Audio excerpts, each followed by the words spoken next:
Welcome to the InfoWars Nightly News. It is Monday, April 20th, 2015, and I'm Leanne McAdoo. Here's a look at tonight's top stories. Tonight, a U.S. warship heads to Yemen. Then, hookers for Hillary. And filmmaker Kevin Booth talks Mary Jane. That's next on the InfoWars Nightly News. But now they don't so much hide it. They're kind of like, yeah, you're dumb effers. We run the drugs. Don't let us catch you with them. We'll put you in prison.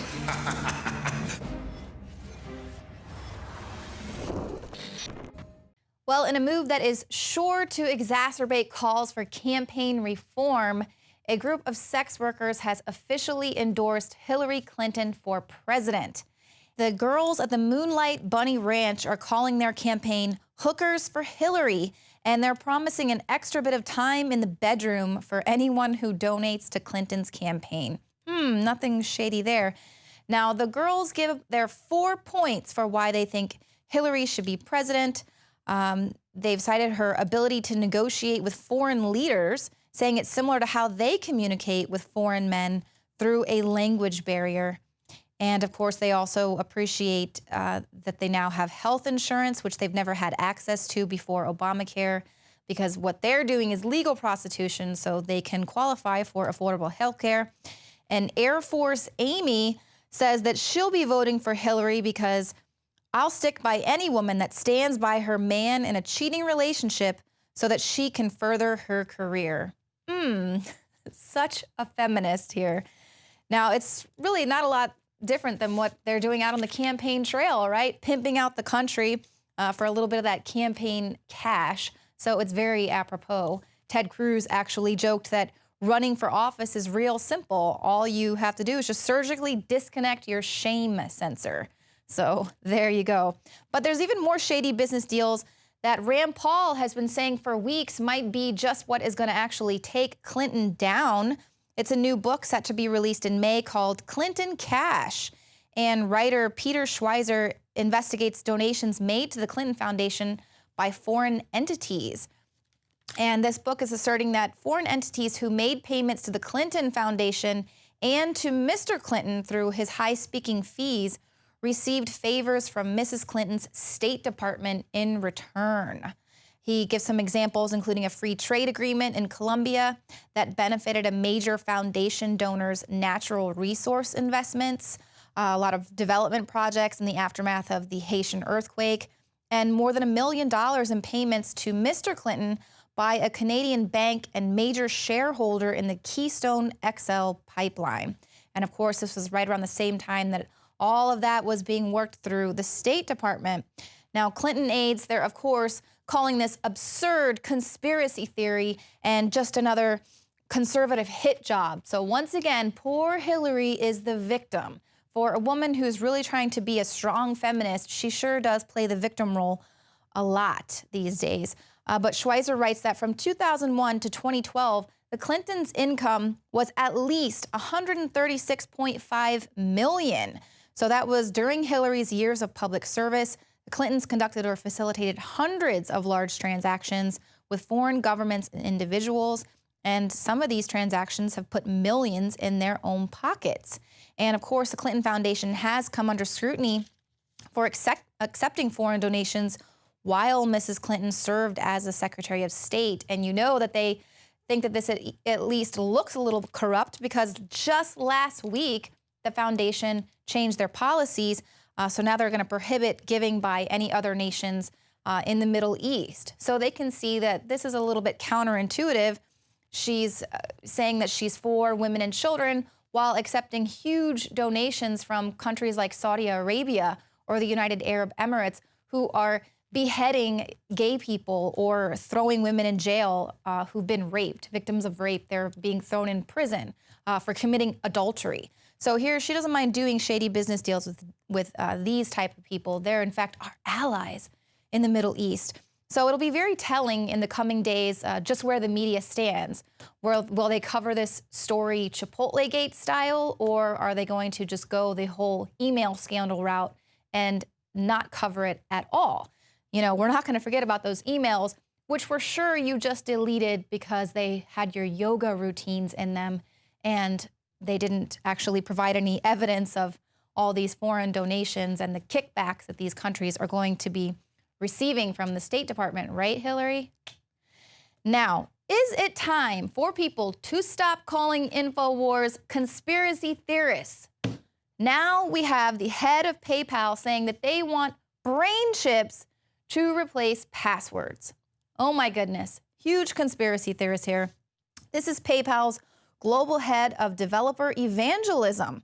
Jonathan LeBlanc is pushing implantable brain chips as a replacement for passwords, but he insists that such technology must be made to fit inside cultural norms before it is accepted by the general public.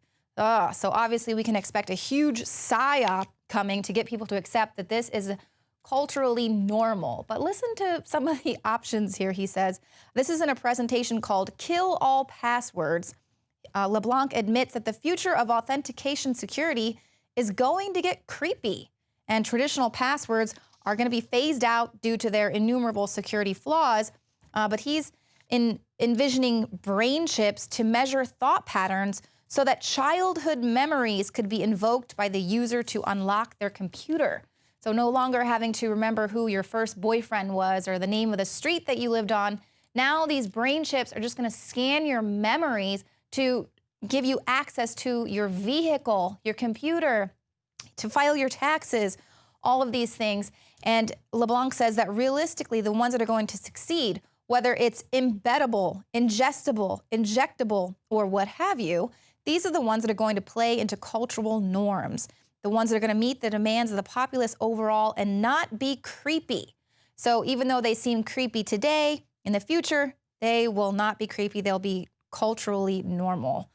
Now, this is also echoed by Google, who in 2013, it was revealed that they were working on an ingestible microchip that would turn on a user's entire body into a biological authentication system for your cell phone, cars, doors, and other devices.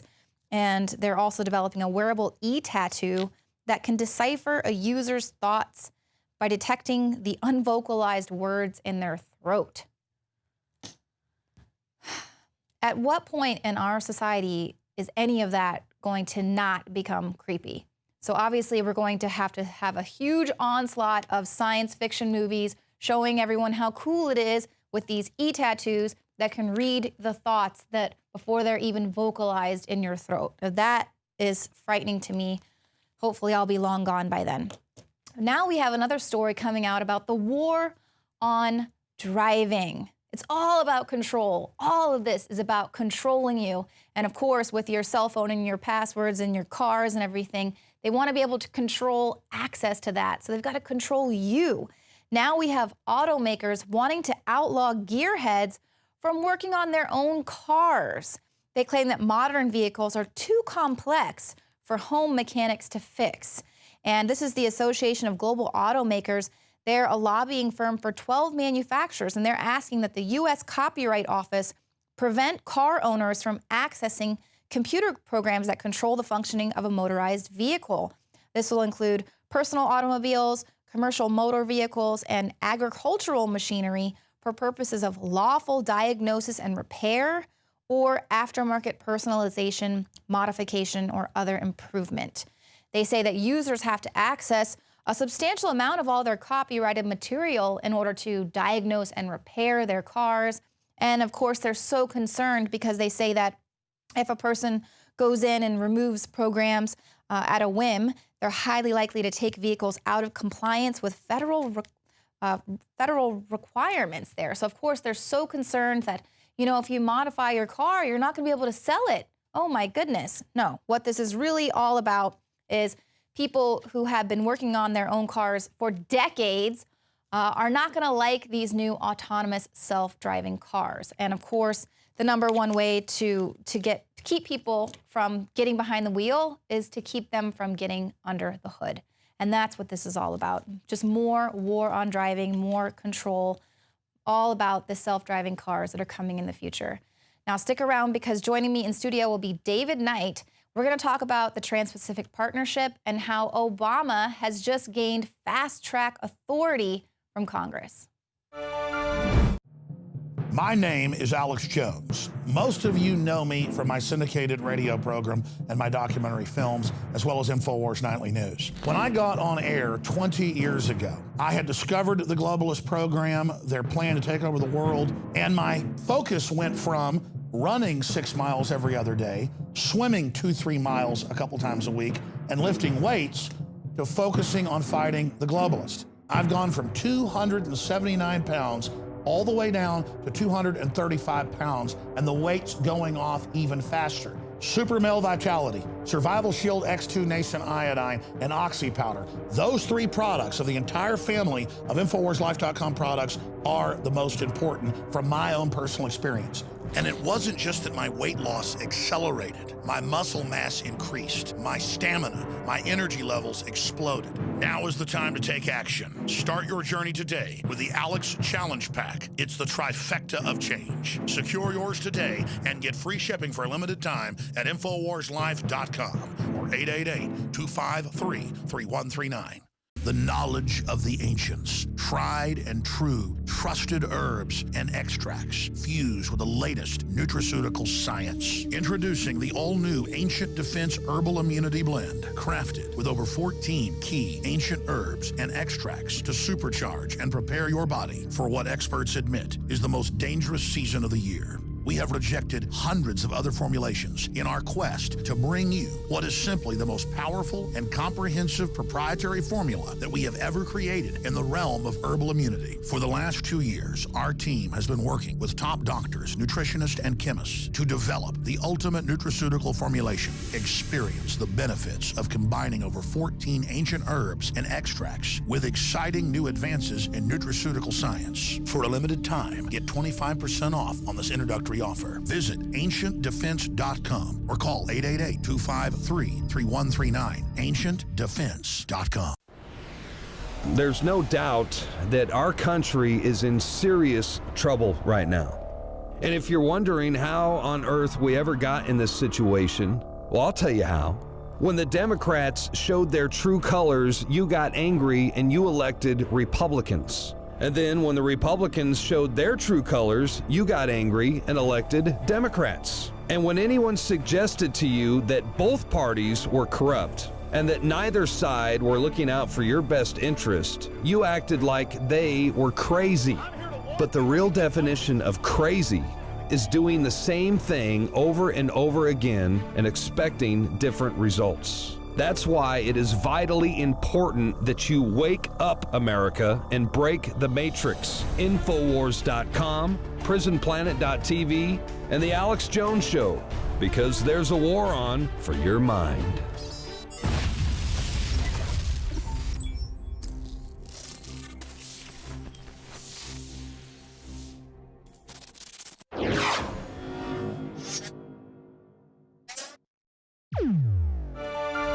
Well, a deal has been reached on fast-track authority for President Obama so he can go on ahead and finish negotiating one of the world's largest trade deals. Of course, we're talking about the Trans-Pacific Partnership, but that's not all. Now, joining me in studio is David Knight. David, so this fast-track authority is just unprecedented. Here we have the Republicans now siding with Obama, whereas the Democrats are saying, hold up, we shouldn't do this. What's going on? Well, it's actually been a bipartisan thing when they had NAFTA passed, because George H.W. Bush, when he was running for re-election against Clinton, they were both pushing NAFTA. And the only person speaking out against it at the time was Ross Perot. He's talking about a giant sucking sound. Well, of course, that's not just the money, that's also your sovereignty that's going down the drain. And I think the thing that bothers me the most is the fact that we have this fast-track process. In other words, we should have a public discussion about what's in this. It ought to be our representatives who are deciding this, who are crafting this. Instead, as they do in so many different ways with the bureaucracy, with the BLM, or with whether it's the IRS or these various agencies, the EPA, they let them go their own way. They abdicate their legislative authority that they should be doing, basically do nothing but fundraising is what they're doing now. So they pass this off to these corporate lobbyists who are doing this secretively. Right. And so what we've had here now is a bipartisan agreement with the leaders of the Republican Party as well as the leaders of the Democrat Party with Obama saying we're not going to have this as an open process. They're going to have a vote on it, okay? And they say they're going to give them more time instead of just dumping it in a couple of days on them. Of course, they fast-tracked this agreement. So I guess I'm not sure if we can trust them to actually give people enough time to look at the thousands of pages. But it's going to be this massive omnibus bill, just like they do with the budget bill every year, just like they do with the NDAA. And you know all the stuff that they cram into the NDAA.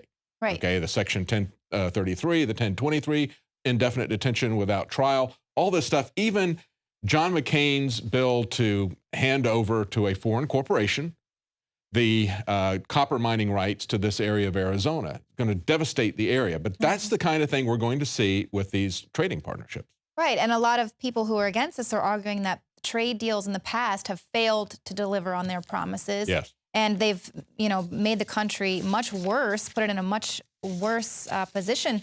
But here that they're saying that, President Obama is embracing this legislation. He's saying it's going to level the playing field, give our workers a fair shot. And for the first time, it will include strong, fully enforceable protections for workers' rights, the environment, and a free and open internet. But that's not really what we've been hearing just from the things that have leaked. That's right. The only information that we really have from this is what WikiLeaks has leaked to us.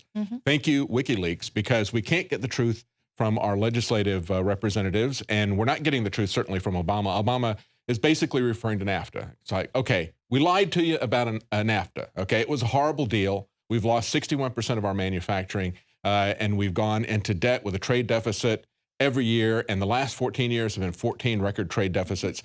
But that's okay. This is going to be all different. Right. Trust me, okay? What they're not even talking about, Leanne, is that it's worse than just the economic aspects of it. There's also the sovereignty issues of it. And we're seeing the sovereignty issues come into play. People are talking about it gradually now. We see Petraeus and Pelosi talking about, yeah, we don't have America anymore. Yeah, we don't have national borders anymore. It just doesn't matter to them anymore. Now they're talking about the sovereignty issues with NAFTA as they're putting this next level to. So it's essentially these building blocks to a global world governance that is run by corporations. One of the few things that they did, they threw them a bone and said, yeah, okay, we haven't really been telling you about what's going on, so we're going to give you a chief transparency officer. What a load of malarkey that is. That like the Ebola czar? Exactly. So effective? Yeah, we've gotten czars before, so now we've got a chief transparency officer. He's going to talk to us. We're going to wind up with investor-state dispute settlement court, okay? And that basically has the multinational corporations at the same level as states in terms of if they see that there's something that they think impacts their business or their profits, they can sue the nation. And we've already seen that happen with NAFTA, although it's not being reported by the mainstream media.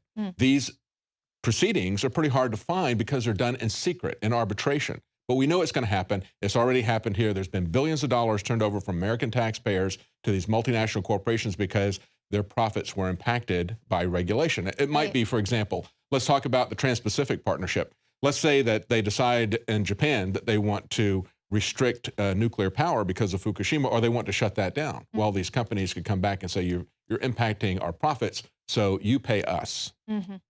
That's how this could turn out. Wow.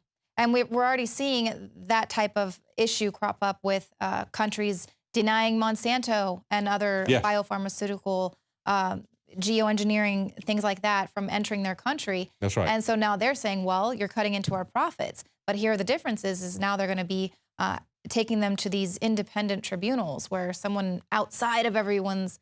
When they say that this is going to be a big win for American agricultural products, what they're talking about is forcing on these other countries our genetically modified organisms that they have outlawed in their countries, and rightfully so. Right. There's a massive influx of organic products and having to import them to satisfy demand in America because the American corporations just want to give us this synthetic garbage. But other countries have basically said, no, you're not going to do that. So they're going to use this treaty to override that. They're going to use this treaty to control the internet, to do things that they could not pass legislatively, like CISPA, that they've tried repeatedly and failed. They're going to use digital rights to try to control the internet. There's a lot of things in here besides trade, but it is fundamentally about sovereignty.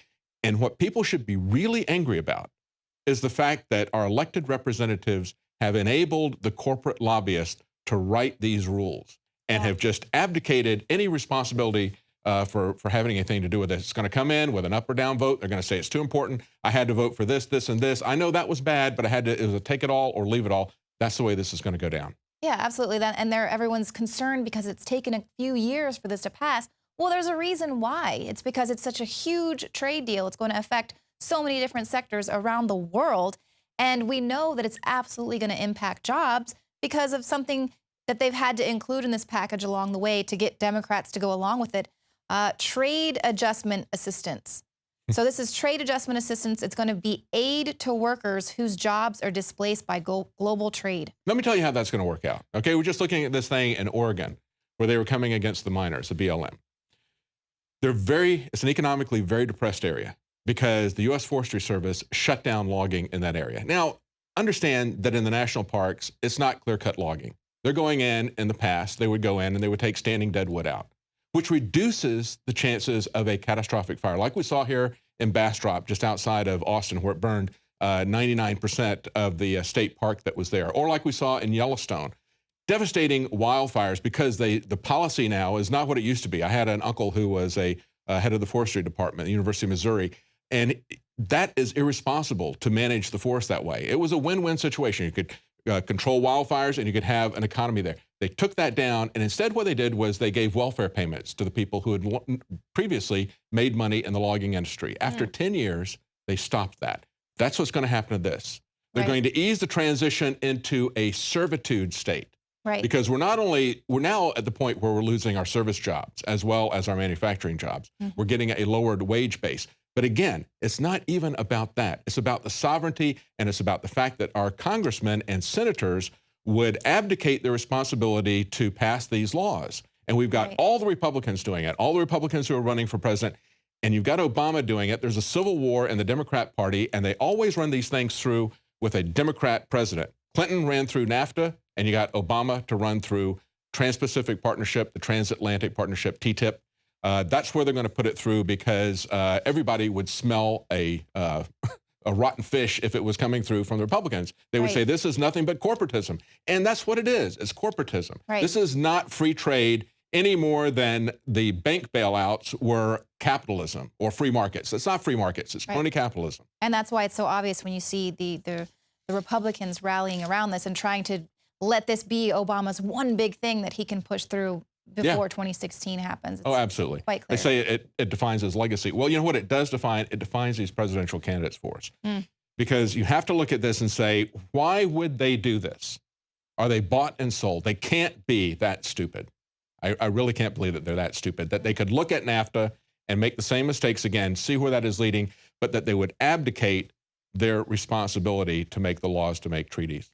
Well, just one last thing. I mean, do you think that this is, they're telling us, well, we've got to do this now or we won't have any time to turn back? Is this because of what is happening with China and Russia and a lot of the other BRICS countries moving away from the dollar? So now we've got to get our presence there and America will be... They always try to put that kind of pressure on us. If there's any pressure, it's because they've had this 2020, 2025 time frame where they've been talking about radically changing civilization. Maybe that's what they're really concerned about. Maybe that's really their time frame. I don't know. All I can say is it absolutely is not necessary. It is going to be a very harmful thing, and we need people to understand and get a bigger picture about this. This isn't something that only the unions should be standing up against. Republicans need to understand that this is anti-business. This is going to shut down small businesses. It is absolutely going to crush them under the weight of the multinationals because it's being written by those guys, and you're going to lose the free market. You're not going to have free trade. You're not even going to have a free market inside your country. They're going to shut down the small guys, and it's going to be a great step towards concentration of wealth, much greater than we've seen, and it's going to be much faster than we've seen.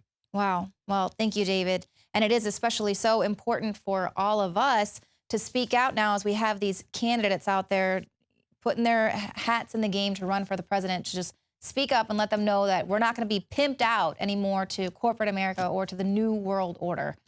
Well, stick around because coming up, I'm going to be speaking with filmmaker Kevin Booth. We're going to be talking a lot about what's going on with medicinal marijuana. That's coming up next. Another major health threat, this one in Toledo, Ohio, where everybody in the entire city has been told not to drink the water. Ohio's governor declaring a state of emergency. Did you know that the average person uses about 80 to 100 gallons of water at home every single day? If there's a water emergency, will you be prepared? Panicked residents forming long lines throughout the day. We're here at a supermarket in Toledo. You can see the shelves empty where water once was. To stay safe and healthy during a crisis, you must have access to safe, clean water. Water which will not be available at your local grocery store. There's a mad dash on right now to stock up on supplies. The ProPure Pro 1 G2.0 water filtration system is a must-have for every modern, independently minded household. Protect your family's safety during an emergency. Go to InfoWarsStore.com today to purchase your ProPure Pro 1 G2.0 water filtration system or call 1-888-253-3139.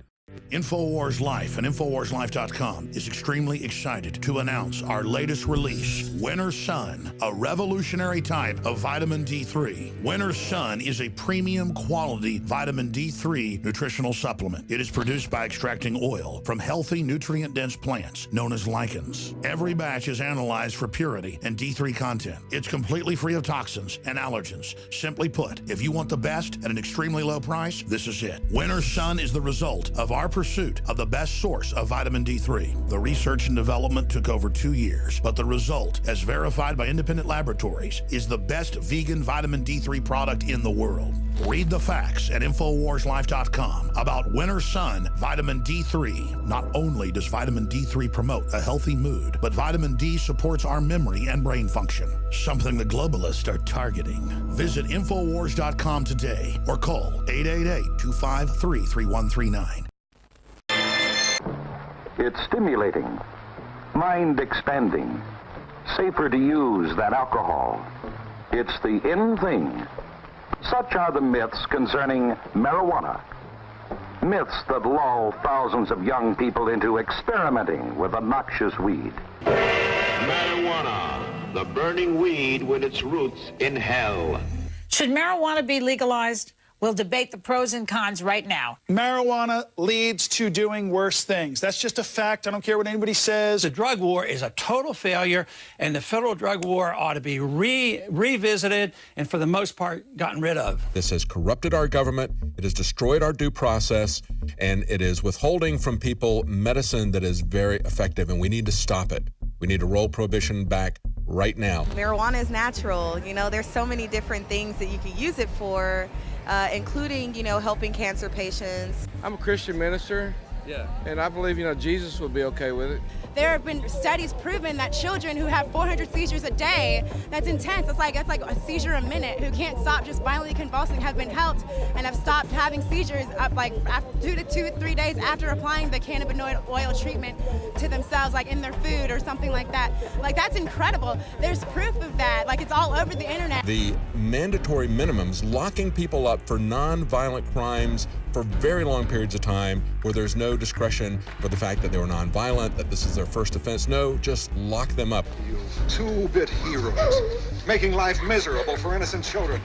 Why don't you go out and hunt real criminals? We got a tip on this drag race, but when we found the marijuana, well, sir, that's a very serious charge. Think about the tens of billions of dollars that Big Pharma makes a year, with close to 20% of the population being on antidepressants, when every major study shows that marijuana absolutely destroys depression in people, and Prozac can't even prove that it has any measurable positive effect, and they have to put on the insert that it may make you commit suicide. Things like alcohol kill people daily, and it's legal because it can be taxed. Happy to deliver alcohol. But weed is illegal, right? Hey, bud, let's party.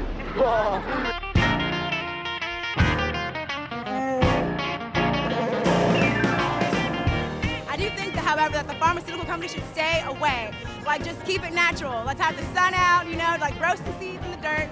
You know, like, just stay away, you know, let it be, you know, like, let it grow organically, and like that's what will help people. It definitely should not be legal because that's helping us make money on the streets. And prohibition. That's right. Peace. What's the obstacle? What the hell is stopping it? Why is Texas taking so long? Because we're in Texas, dude. Yeah. They haven't figured out how to make money off of it yet. They're looking at all the benefits from other They're just states. so fucking right wing. They don't care about the health benefits. They know that we're making so much money off the cancer and whatnot. They want us to be unhealthy. There's so many benefits for something that's natural. We need to look more into natural medicines and not things that are scientifically made in a lab. This is not reefer madness. This is one big industry that has political clout trying to shut down another industry that basically has a product that grows freely and is not owned by anybody. I don't want the government regulating my marijuana. Okay, but right now they're regulating you. They'll arrest you if you smoke it. That's regulation. But only if I get caught. Look at what the pharmaceutical companies are doing. They want to take away our informed consent and violate the Nuremberg Code, saying that they can inject us with whatever they deem to be necessary at any given time. We should be very, very concerned about this.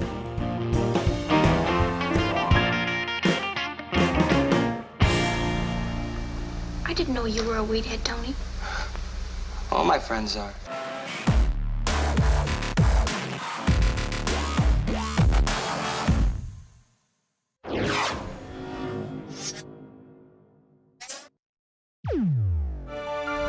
Well, today is 4/20, and you may or may not know that it's sort of celebrated as a 4th of July for stoners. But what about those that want to celebrate marijuana for its medicinal qualities? Specifically, a lot of parents out there that want to be able to provide an alternative for their children, an alternative therapy for things like Crohn's disease, multiple sclerosis, seizures. The list goes on and on. We have a lot of parents speaking out, calling on their lawmakers to keep medicinal marijuana bills alive and get it to the point where we can go ahead and get some of these passed in some more states.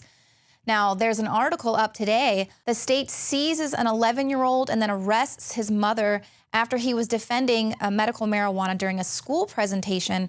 And this whole ordeal started when counselors at the school were conducting a drug education class. And the young boy, who had previously lived in Colorado for a period of time, he was disagreeing with some of these anti-pot points that were being made by school officials.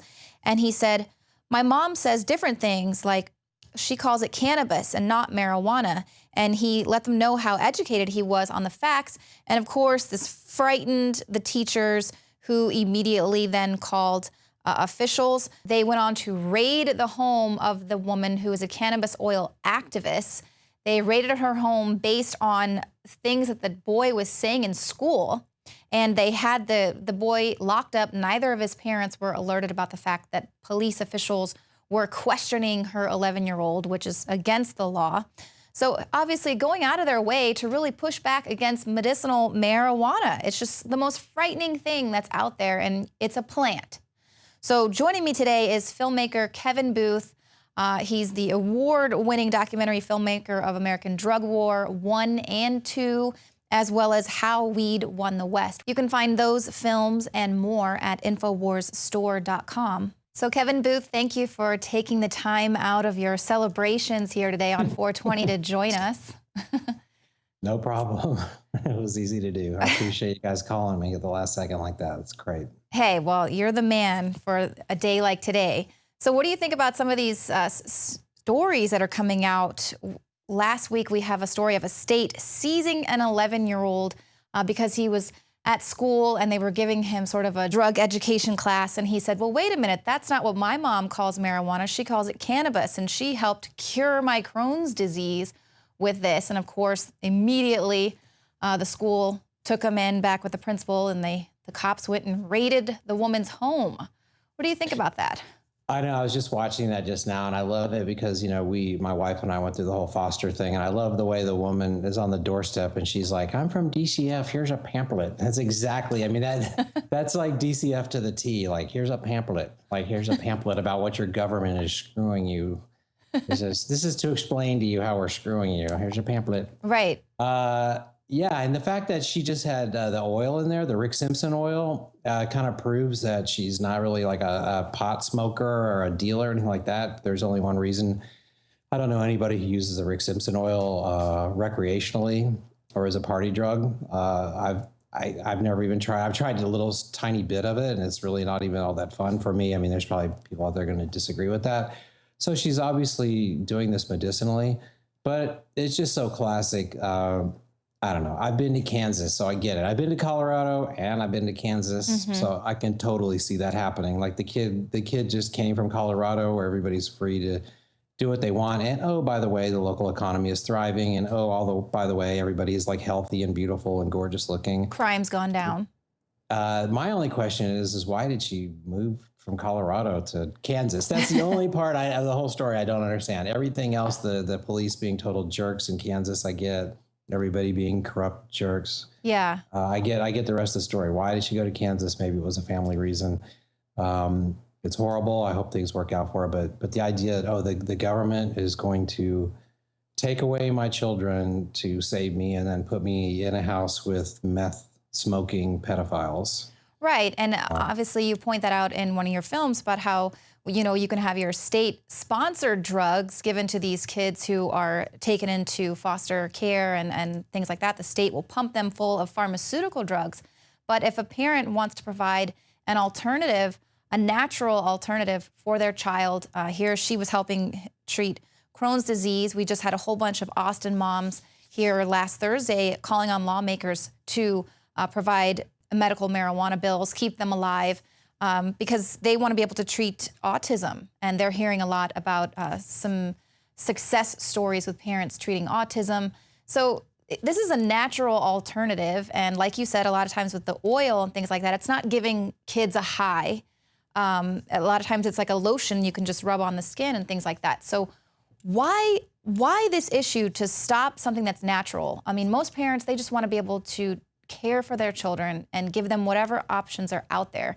Why not the marijuana? And why do you want to push drugs that are, SSRIs, mass murder pills, basically? I'd rather have my kid go into class with someone with cannabis oil than, on an SSRI. Oh yeah, and I just flew Lufthansa last week, and they're like while there's guys like searching my shoes, I was going, have you checked? Can we search the pilot for Prozac? Seriously, because I'm not even scared of terrorists anymore. Now that we have depressed pilots crashing planes, I mean, game over, right? What else are you gonna do? But to answer your question, it's the same old thing. It's because there's more money and guys like Chris Christie keeping it illegal. Why? Because if they took marijuana out of the category, how's he gonna arrest everybody? How's he gonna keep his little police departments and all his little cronies that probably are backing him in business? So he has to take that position. But it's sad for him that he'll never win by taking that position, because I would guess that probably at least 60% of all Americans believe it should be legalized now. So game over for Chris Christie. Yeah, and especially where it's appropriate medicinally. So what do you think about? We have a lot of the candidates now speaking out on where they stand on legalization or decriminalization. Rand Paul just recently called out Jeb Bush because he said, if you got MS in Florida, Jeb Bush voted to put you in jail if you go to the local drugstore and try to get some of this medicinal marijuana. Yet Jeb Bush was doing it recreationally, and that was completely okay. For him, it's okay, but if you want to treat your child with Crohn's disease, or if you have multiple sclerosis and marijuana is the only thing that works for you, you're going to jail. So it's a total double standard. It's time for this country to grow up and just let go of all this ridiculousness. And the idea too, going back to that other story about the woman's son getting taken away, that somehow, because, it's like this idea that Chris Christie was saying that, I don't want children to do it. Well, of course we don't want children to do it. There's plenty of legal things out there. Gambling is legal. Does that mean I want my little child to gamble? No. It's ridiculous. It's medicine. It's medicine. If you want to take a bunch of it and get really wasted, you can. But once again, and I know this is obvious, and it's just the most obvious thing, but looking at Chris Christie, this big, fat, bloated, most unhealthy, why is it always like the really unhealthy people that are giving you the bad advice? Like every time, if I go to a doctor and I'm like, well, what about marijuana, or what about juicing, or what about any of that? It's always going to be like the super fat, pasty looking, like horribly unhealthy looking person that's going to be telling you like, there's no evidence that juicing is good for you. And, oh, just stay away from the marijuana and here, take these pills. And exactly. it's just, it never fails. It never fails. And then go to Colorado. All you got to do is go to the Colorado airport, and every single person has like a perfect tan and white teeth, and they're all like perfectly fit and eating granola with their happy children, and forget about it. It's like a little utopia, a little sunny utopia. There is no argument other than money. There's no other reason. It's just all about money. And so, but I think most people are waking up. I think most people are realizing that, and it's just, you know, let them go through this again. Let them go through it one more time. Let them, like, if they want to go through another election by thinking that somehow you bringing up some old ideals from the 50s or something is going to help them win, let them waste their money and time. Who cares? Yeah, absolutely, because it hasn't always been illegal. In fact, it's been used for thousands of years medicinally, and there's been all sorts of praise for it. And it seems like in public, the government is saying that they're, you know, it's not a medicine, but privately they're working on figuring out how they can patent, seeking the rights to that medicine. CNN took us on a tour of the only federal weed farm in America. So it's Ole Miss. Students at Ole Miss are actually, they're studying this big crop of marijuana for its medicinal quality. So behind the scenes, they're figuring out what they can do with it. But, you know, for the rest of us, we're just all a bunch of hoodlums that just want to get high. I mean, here, look, I brought a little plant. I mean, anybody can put a little seed in the ground. It's just a little plant. And I refuse to believe that a plant that grows naturally is evil. In fact, I'll take it one step further and say, if you're putting people in cages for doing something or using something or growing something that was here naturally before we were, then you're a devil worshiper. You are an extremist there with that plant. Sorry. That is a plant. It's straight from the earth. Isn't this supposed to be like the harvest? It's kind of like it's like the St. Patrick's Day for potheads, isn't it? Yeah, it's like our 4th of July for stoners. We're all supposed to be out in the fields planting today. Yeah, we're supposed to be planting today. I think it's a spring, it's some sort Earth of a spring Day. ritual. Yes, it's Earth Day. I know. So these are little baby clones, and this is how you get it started. Little That's how you clones. celebrate Earth Day. Is you're supposed to plant a tree, and they didn't specify what kind of seeds you're supposed to plant. Now, what do you think moving forward? What do you think are going to be some opportunities for people out there? I mean, we were just speaking earlier about if Monsanto or companies like this are able to somehow patent seeds. Well, an alternative to that would be able to provide non-genetically modified seeds and things like that. But what are some other opportunities out there kind of moving forward with this? Because I think eventually it's all going to be decriminalized and overturned once more people just realize it's just a plant. Well, we were talking about the other guest we were going to try to get on today, and he was too busy. We'll get him on next time. He goes by the name Big Mike Stramatis, and he's actually the head of a huge company called Advanced Nutrients, which is a company that makes all the grow solutions like voodoo juice for roots, et cetera. And they're actually kind of going neck and neck with Monsanto. So he'd be a really good guest to talk about that. But, you know, it's a weird thing. I mean, it'll be interesting to see when Monsanto, of course, they're going to make some genetically modified pot. But the difference between pot and everything else is that everybody can do it. So I think marijuana is like this other thing. It's different than tobacco. It's different than some of these other things. And the more that Big Brother tries to step on it, the stronger it gets. And I think, so I really, maybe I'm hopeful. Maybe I was stupid. Maybe we're going to get, you know, maybe Monsanto is going to come in and introduce something into the strains that's going to destroy all the pot and make it so we can't grow it. But I just have a hard time believing that it's going to work this time for Monsanto. Yeah, I think, what is there, like 27 states now that are for the decriminalization at least, or if not allowing people to grow marijuana for personal use. I mean, obviously we're not talking about huge grow operations here, but it's definitely, the tides are turning here in this debate. But what do you think is going to happen if it is decriminalized? And we're already seeing Obama.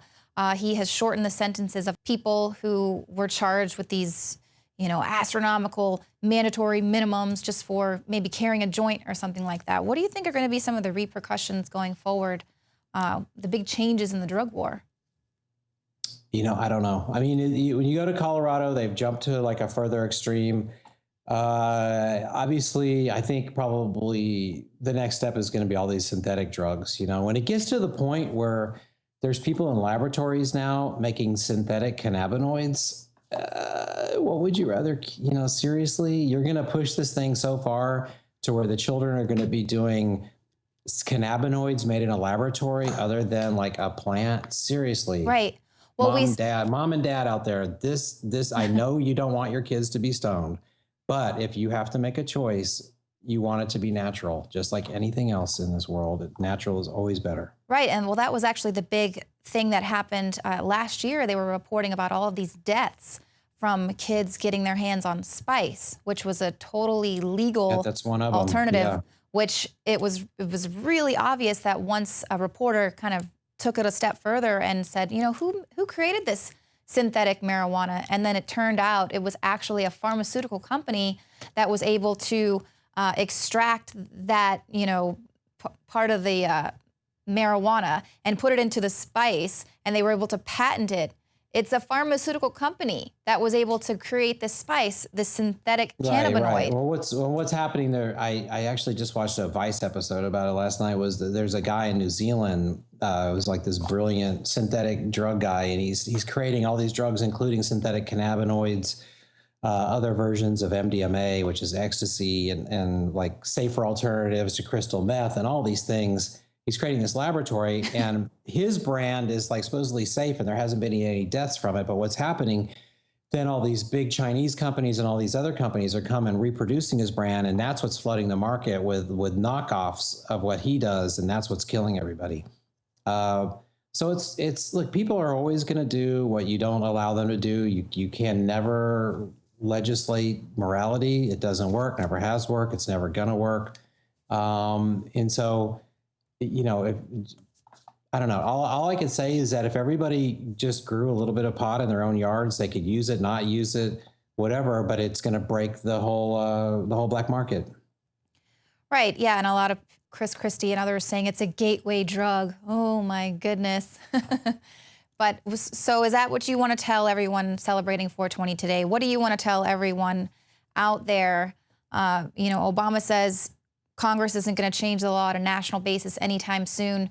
Should we be telling those people enjoying this holiday to go out and vote, at least on the local level? Like, what do we want people to do to start taking action? Just get involved. I hate to tell people to break the law, but if everybody went out and just planted some marijuana, like imagine if just millions of people all at once planted marijuana all over the country and just kept planting it and planting it and planting it. That would be pretty cool. And I know it's going to be, it sucks that it's such a hard struggle in Texas because Austin needs weed. Come on. Like I get Fort Worth and some of these other places, but come on, Austin needs weed. Come on, people. If you want Austin to be the utopia that everybody's bragging about around the world. But, get involved, You're so close. join your activist groups, and don't be afraid of the government. Don't be afraid to be right. You know what I mean? Because I think just don't be afraid to be right. Be like Alex, fight for your rights. And growing marijuana and doing this, it's not about getting high, although that's one of the fun side effects, but it's just another exercise of our freedoms. And the government should not be allowed to tell us that we can't grow something that just grows naturally. It's insane, and it's just another thing that needs to stop. Absolutely. I wouldn't want to be a politician on the losing side of the battle telling parents that they have to watch their children die rather than providing them with an alternative natural product that can actually help their children improve their lives tremendously. Seizures, autism, Crohn's disease, it goes on and on. So definitely wouldn't want to be on the wrong side of that debate here in 2016 and beyond. Well, Kevin, any last words? It's just amazing how far people will go to save some little profit margin, but people anybody out there, unless you're profiting from the police kicking down doors, okay? If you profit when the police kick down a door, then go ahead and keep doing what you're doing. But if you don't profit from the police kicking down doors and locking people in cages, then please join the right side of the team. You know it's right, and you know that history is on our side. Absolutely. Well, thank you for joining us. Enjoy the rest of your day. All right, you too. Well, thank you for joining us on the show tonight. If you are watching us on YouTube, hit the subscribe button and become a subscriber to the Alex Jones channel. And then you can also become a subscriber to prisonplanet.tv. You help support this operation with your subscription and everything that you purchase at the InfoWars store. So we thank you. We'll see you here again tomorrow, 7 p.m. Central. Used since before the days of the Roman Empire to support the body's natural systems and enhance overall health. Introducing the new InfoWarsLife.com oil of oregano formulation, a highly advanced nutraceutical form of this key herb that has been traditionally used by civilizations for thousands of years to promote health. We have now procured the most high quality and potent forms of oregano oil on the market, sourced from top leading manufacturers to ensure a concentrated level of bioactive ingredients, extracted directly from the wild herb and sealed in easy-to-use capsules. You will no longer need to endure the burning of liquid oregano on the tongue. Wild crafted from the Mediterranean oregano species that experts agree is one of the most powerful and most challenging to acquire. This winter season, it's more important than ever to secure this true form of oil of oregano. Now available in our limited first run at InfoWarsLife.com. That's InfoWarsLife.com or call 888-253-3139. You are watching the InfoWars Nightly News, which airs 7 p.m. Central at InfoWarsNews.com. And your support is helping us defend liberty worldwide.